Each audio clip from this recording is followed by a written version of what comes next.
Hey, how's it going? You might remember that a few months before BO7 came out, I made a big series about things I wanted to see in BO7 zombies. We talked about armor, loadouts, the point system, side quests, atmosphere, high rounds, all of that good stuff. But there was one big aspect of BO7 I never touched upon, probably one of the best things about BO7, and that was curse mode. Mostly because curse wasn't even revealed when I did my series, but that's an excuse and a mistake that I'm going to rectify today. Well, I'm going to discuss what major issue I currently have with curse mode, how I'd fix it, and also give Treyarch a wish list of 24 different relics that I'd like to see added in BO7's post-launch cycle. Wait, did I just say 24? Why do I do this to myself?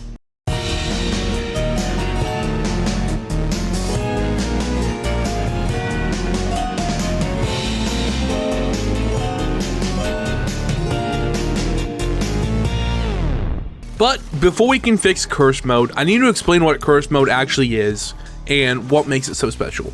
When Curse first leaked back in mid-2025, Curse was described as a classic mode for BO7, meant to bring back the beloved mechanics of the more simple years of zombies without sacrificing all the innovations Treyarch has made in the last 5 years.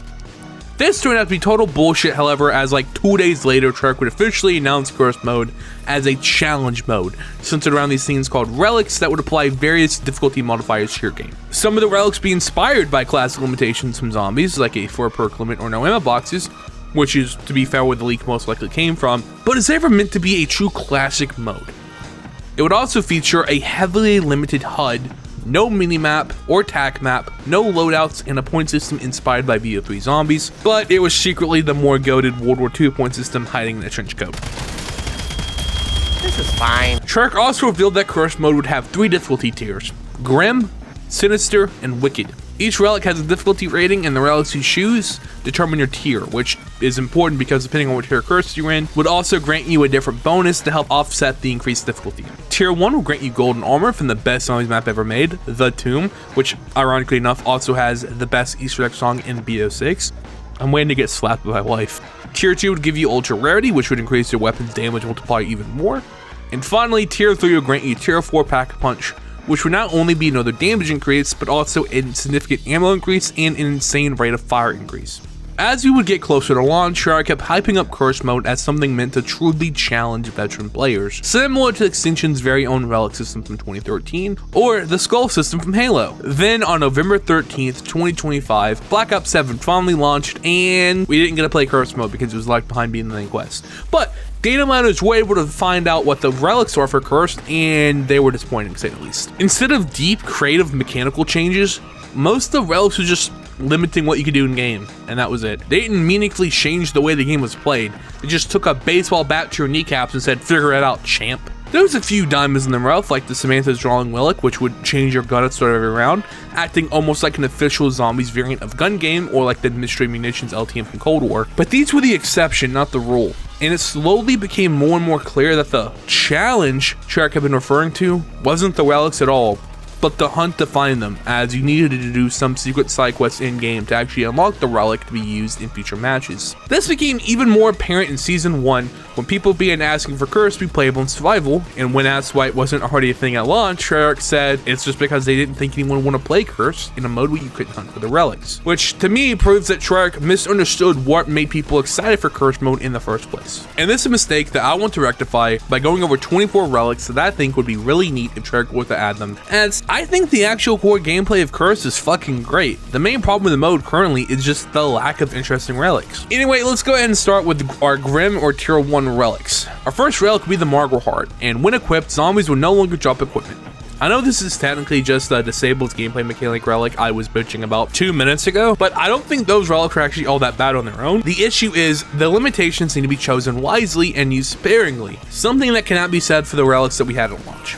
The second relic would be the Void Skull from Jock, and when equipped, zombies begin sprinting on round 1 and super sprinting starting at round 20. Yeah, this is basically just the Rampage Inducer, but since there's already a relic that has the round delay, I figured why not add the other half of Rampage Inducer? It shouldn't be an issue. The third relic would be the Broken Shield piece from Origins, which, when equipped, would prevent the players from spawning in with Tier 1 armor. This is something that was highly requested before launch, to which Shark responded with, "No, dumbass, because the game will be impossible without armor due to damage scaling, the massive 40+ zombie hordes, and the insane movement and hit speeds of our zombies. And people still continue to ask for it because we are a community full of masochists. I say, like, the background of this video isn't me getting around 50 with every single attribute of the damn relic equipped, which is one of the worst and most awful things you could do to yourself. But technically, I'm not a masochist because I forced Sam and Ash to do this with me, which would make me a sadist, not a masochist. Although, since I'm also doing the pain, would I just be both? That's the masochist. Anyway,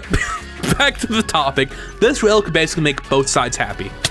Fuck you, dick. That's for the Halo thing. Oh, fuck you. So this relic could basically... Just wait. Fuck you! You wouldn't...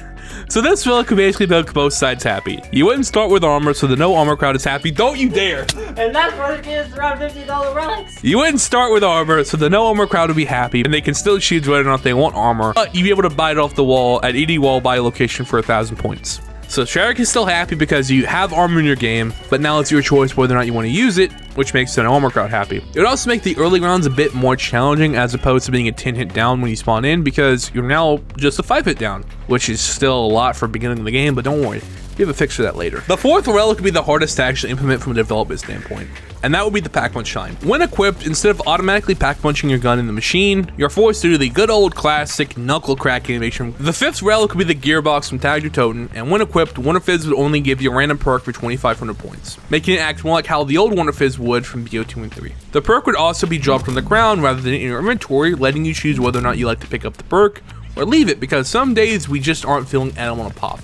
And I say Elemental Pop because, let's be honest, if there's a perk we're not picking up, it's almost always fucking Elemental Pop. It would also give you the ability to share the perk with a friend, similar to how you can drop a gun from the box for a friend. And yes, I can already see that this could also cause people to steal your perk from where it is, but that's not something I'm going to fix because I think that's funny as fuck. The sixth relic would be Richthofen's Bone Saw, and it's a very special relic to me. On special rounds, rather than just the last enemy of the round being whatever the map's varmint enemy is, it would be an HVT enemy that you must kill to get the max ammo of the round. And the HVT selected wouldn't just be whatever that map's elite enemy is. No. It could be any enemy within BO6 and 7 that has an HVT variant. So in one round, you could have an HVT Zerst to kill. The next, an HVT Amalgam. Then an HVT Uberklaus, then an HVT Mangler, and an HVT Elder Disciple, so on and so on. Originally, I was going to say any Dark Ether HVT, which would include stuff like the Megaton from Cold War and the Mega Bomb from BZ, but I figured it'd be a lot less likely for them to do that, and since the BO6 enemies already appear in BO7 through endgame, it wouldn't be that much of a challenge. Now, I'm just going to go ahead and put this out here and cover myself here. I have not played Dead Ops Arcade 4 yet, so if the Megaton appears in Dead Ops Arcade 4, I am completely unaware. I don't think it does, but if it does, I'm innocent here. I'm excused. I didn't know. And that's my excuse. Relic 7 would be the radios from World at War, and this would cause doors prices to be doubled, which would really hurt in maps like Astra, because for some reason, Shark has fallen in love with the idea of maps that have 4 doors in them but cost 5,000 points each, so that would really hurt your bank account. And our final tier 1 relic would be Mr. Peaks' headphones, and when equipped, health regeneration would start later and take longer. And that's all the tier 1 relics. But if Trek were to keep adding relics throughout the DLC season, I also think Trek should also be adding in more tiers to go alongside it, so that you have reason to actually equip more relics. And the first tier I think Trek should add, following DLC 2's release, is tier 4, which, when equipped, would give the player the ability to purchase eternal perks from the machine, assuming you already have the perk anyway. The eternal perk would cost whatever your next perk is, but it wouldn't increase the cost of your next perk. So let's say, for example, you have 6 perks and you want to go buy Eternal Jug, it would cost you 6,500 points. But your 7th perk would also still just cost 6,500 points. Originally, I thought this might be a little bit too expensive for a reward, but considering it takes 185,000 points just to get tier 4 PAP, we can see Truck isn't afraid of putting a pretty massive paywall behind these rewards. I also have an idea for tier 5, but I think we should wait until later to go over that, as I feel like Truck should also space out these tiers if they are to add more tiers, and tier 5 should be added at the end of the game's life cycle. But going back to relics, our first tier 2 or Sinister relic would be the broken DG2 Bolt, and when equipped, when you go down, you're going to lose every perk just like you would in pre-IW zombies. Eternal perks would be exempt of course, because like, what the fuck would be the point if they don't stick around when down? Relic 2 will be the Mangler helmet from Grod Corvi, and when equipped, starting from round 4, you know why round 4, Manglers can naturally spawn into the game, and they would spawn in similar numbers to BO6 and launch. So, welcome back, oops, all Manglers. Be gone, slut! This being an optional relic, and also the Manglers not being able to EMP one weapon shots, and you can't have a Mangler busting out of another Mangler's ass like a Russian nesting doll, this should avoid the criticisms of BO6's launch in the Lawyer Pins relic. Relic 3 would be the sound painting from Drozdrak, and when equipped, the crafting table is disabled. All lethals, tacticals, and score streaks must be ethically located within the map, aka from Tet tasks. Relic 4 would be the Warden's key, and it would disable damage scaling from zombies. For those of you who don't know, since Cold War, zombies don't do a stagnant amount of damage anymore. Rounds 1 through 10, the zombies do 30. On rounds 11 through 30, they do 50, with heavy zombies doing 59, since they do more damage for the player for some fucking reason. 31 through 40, they do 75, with heavies doing 88. On 41 to 50, they do 90, with heavies doing 114. On 51 to 60, they do 120, with heavies doing 149. And finally, 61 to 70, normal zombies do 135, with heavies doing 167. And as far as I know, it keeps fucking scaling, but that's as far as Doughnut's health spreadsheet tracks, so that's all the numbers I have. So this means, on round 70 plus, you are a 2-shot down if you don't have armor. I see why Trek is so hesitant to remove armor now. Honestly, I hate damage scaling. I think it was fun in Cold War from what I remember, damage topped out at 90 I believe, but here it's way too fucking much. But anyway, let's get to how this relic would actually work. How I would have it work is zombies on round 1 would do 75 damage to you, but it never increases. So on round 1, if you do not have armor, you are a 2-shot down. With tier 1 armor, you'd be a 4-shot down. And once you got Jug, you'd obviously be a 4-shot down, but 5 with probiotic without armor, and then armor would benefit even more. But you may be saying, Nicole, doesn't this just mostly make the game easier? And sure, rounds 1 through 30 would be harder, but 31 through 40 is the same, and 41 onwards is actually easier. That's where the second half of the relic comes into play. Armor is more brittle and has less damage mitigation. Armor durability would be cut in half. Instead of getting like 64 damage mitigation from armor, you'd basically get from tier 3 armor, you get a 34 from tier 3 armor, and zombies would do 50 damage to you, making you a 5-shot down, 6 with probiotic. So even though you can technically take more hits without armor past round 50, your health with armor is drastically lower, meaning everything kind of evens out in the end. Anyway, I just threw a bunch of numbers onto you, so let's move on to a simpler relic. Relic 5 will be Richthofen's journal, and when equipped, it will make the mystery box. It will make it so the mystery box will be purchased twice, basically making this a 2-box challenge. Only issue with this would be the fact that it's a tier 2 relic, when tier 1 has a relic that disables mystery box outright. But you see, I'd argue that's not a problem with my relic, it's actually a problem with that relic because it's way too low, and no mystery box should be a tier 3 relic. Why is that so low and no ammo box is fucking tier 3? Those should be swapped. Moving on to our 6th relic, it will be Richthofen's nut. I mean Richthofen's walnut. And when equipped, zombies would explode on death similar to the lava zombies from transit. This would probably be mitigated from VHD flopper, but it will make those early rounds a bit more difficult. Unless you cheat and use Perkaholic when you spawn in. Moving on to our 7th relic, it will be Yuri's goggles, and when equipped, the zombies become smarter and start to dodge and roll to avoid your attacks, similar to the classic Ascension zombies. And our final relic would be the Demon's Goblet from Vanguard. When equipped, perks must be bought twice for full effectiveness. When you purchase a perk for the first time, you only have its standard ability without augments. But when you double buy the perk, you'll get the augment abilities. You'll also need to have fully purchased the perk before becoming Eternal, and because I'm evil as shit, even if you have the no augment relic equipped, you still need to purchase the perk twice before it can become an Eternal perk. Welcome back, Vanguard perk system. And that's all the Sinister relics I could come up with. But before we get into the Wicked relics, let's go over what my concept for a tier 5 reward would look like. So my tier 5 is heavily inspired by Director's Cut, but a little bit more toned down as I feel like Director's Cut was a little bit too overpowered. But this is meant to be a challenge mode, not an easy mode, so it should not be as powerful. The first thing you get with tier 5 is 1500 points at spawn. This might sound like a lot until you factor in the fact that it costs over 60k to buy every perk in the game, and 185k to get a single gun fully packed and cursed. So it's not that much money in the long run. The second ability to be every gun is automatically upgraded to legendary rarity, except for your Jaeger at 45. So this would effectively remove the rarity system, which is something I keep seeing people ask for being added as a relic. They're realizing that if everything was gray rarity, it wouldn't kill anything past round 8.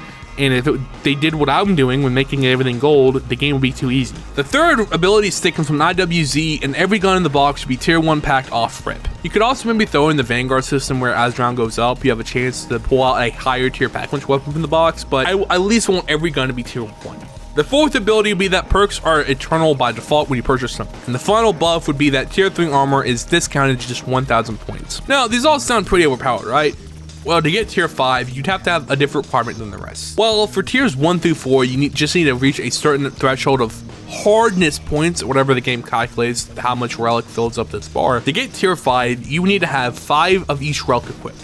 So 5 Grim, 5 Sinister, and 5 Wicked relics for a minimum of 15 relics. And trust me, with some of the tier 3 relics that I came up with, you're going to need some of the bonuses I've added. Speaking of which, my first tier 3 relic is the Godmaster from Revelations, and when equipped, you need to get a kill every 60 seconds or you'll die. Field upgrades will pause the timer, and the amount of time you get between each kill will go down as the round progresses, until capping out at 10 seconds between each kill before you go kaboomy. Your time would also be shared between teammates. Yes, this is Team Cranked. My next tier 3 relic is Arthur's Moonshine, and when equipped, taking damage from zombies will cause you to drop points like the witches from Buried. Not only that, but taking melee damage from elites will cause you to drop your perks on the ground as ground loot, like that one really good collab mode from BO6. You know, that one LTM that caused the one good pro consumer thing Activision has done the last 5 years to get canceled, and that caused so many people to blindly cheer getting fucked over by the billion-dollar company. Yeah, that one. Hashtag bring carry forward to zombies. The third tier 3 relic is Ivan's Head from Cold War, and when equipped, the Arsenal Machine is disabled, meaning the only way to upgrade your gun is basically getting lucky with tech tasks. Fourth relic is the Candy Bowl from Buried, and when equipped, you're capped to the amount of purchases you can make depending on the round you're on. So, on round 1, you can only make 1 purchase. On round 2, you can make 2 purchases, so on and so on. These purchases do not carry over to the next round, however, so you cannot just sit and spawn until round 30 and rack up like 400 purchases. By the way, when I say that, I mean like the amount of purchases you make doesn't carry over. Obviously, if you open a door, it's not going to close the next fucking round. Oh, that would be funny. Just imagine you buy ammo, next round the fucking Pentagon thief comes up, takes your clip, and runs off. The fifth relic could be the Panzer Claw, which removes health regeneration entirely.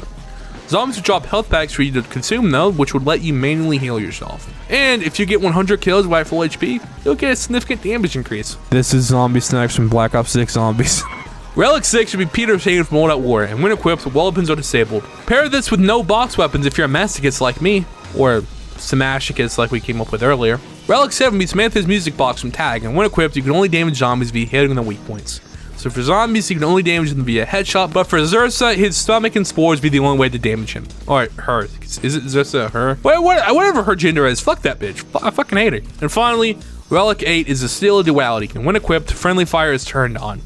And to avoid this being completely useless in solo, this doesn't just work for human teammates, but also works for every friendly ally in the game. So, Klaus could damage you in ashes, or a brain rot zombie could cause damage if his gats hits you, assuming you have this logged on. Also, when equipped, friendly AI like Klaus will no longer revive you when down. But while this is still a mainly co-op focused relic, it has some abilities and downsides for solo players. And that's all the relics I come up with. Did these suck major ass and you have a better idea that I didn't have? Let me know in the comments. I've been NicoleCringe, and I hope you have a fantastic rest of your day.